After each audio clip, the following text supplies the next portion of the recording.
Hi, this is Luana Winner, and before we get started on this painting, I'm going to use a little gloves in a bottle to protect my hands from the oil and products that we'll be using here in the studio. Just need a little pea-sized bit, rub it well in, and so let's go.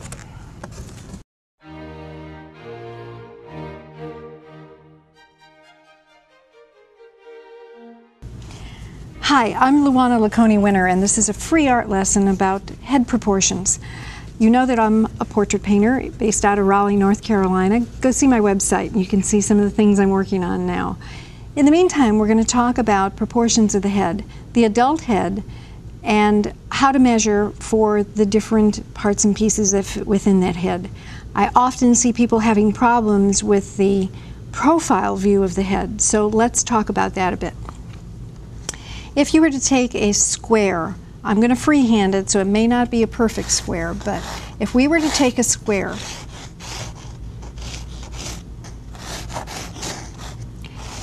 and divide it in half and divide each of these areas again in half, we can start using this as to create the skull. Facing this way, facing in this direction, the skull would fit, the back of the skull would fit into this part of the square. The front forehead area would fit sloping downward to this point. What's unusual is that the eye sits a whole quarter of the square back from this mark. Here, where the head dips in a bit, right here at the bridge of the nose, the skull stops at that point, right there. Now, this drops down.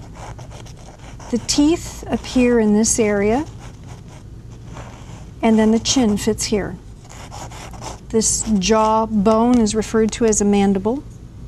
The zygomatic bone fits right here. That's the cheekbone that we see so prominently on some people. Now, looking at the face forward, the head, you can see the eyes. You've probably seen this before, that the eyes sit halfway down the head. The nose sits in that position, halfway down from that, and the mouth sits there. So if we were to add a little bit of paint to this, it might look something like this. Let's take a little shadow area. The neck comes all the way down to that center mark on that square. Okay? Let's add a nose and a mouth and the neck again to the front.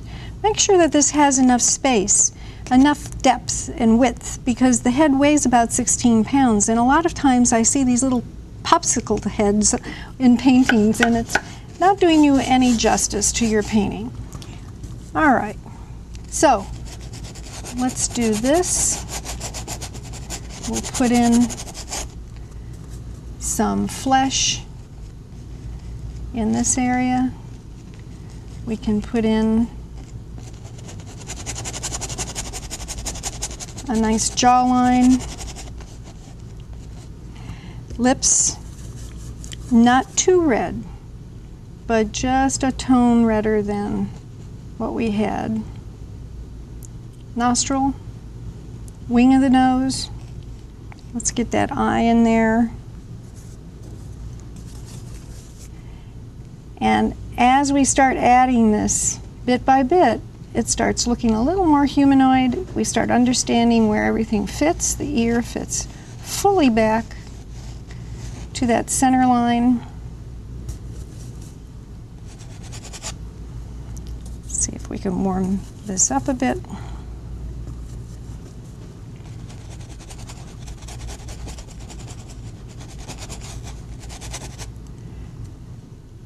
Give them a little bit of blue eyes, maybe.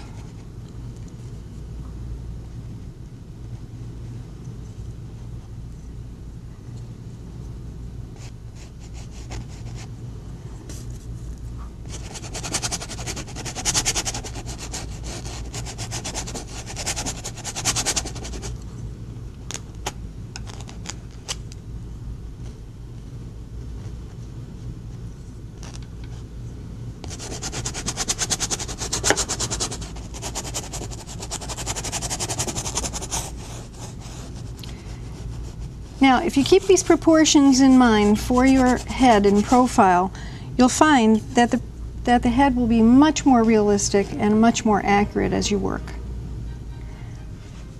Come back. We'll have another free art lesson for you again later.